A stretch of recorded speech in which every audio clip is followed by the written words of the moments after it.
up to then, I was feeling quite normal. But once I'm in England, I had a big shock because now I couldn't talk, you see.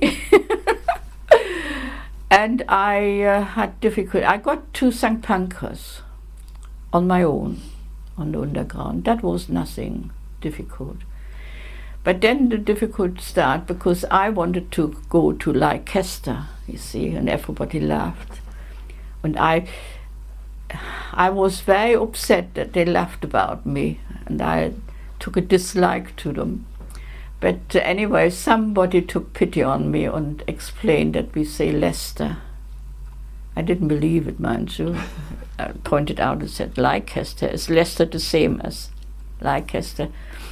And I mean, in a sort of a funny sort of way on pointing, we understood eventually, and he nodded, and then he actually saw that I got on the right train to Leicester, and then I had to change there. But in the train, I sat there, I mean, had nothing to read or anything like that, and opposite me sat a gentleman, elderly, and he read the paper, and when he finished with that, he handed it to me. Now, what do? Do you say, you can't? I couldn't say I can't read.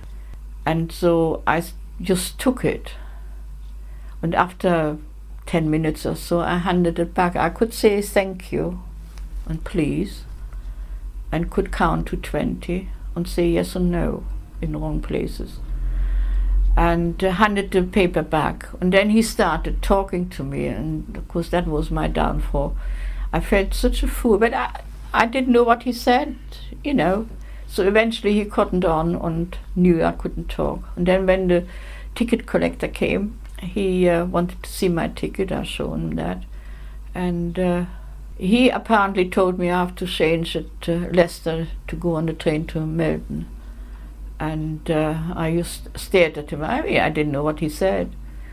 And that old gentleman apparently told him that he would see that I get out. He did, actually. It was very nice.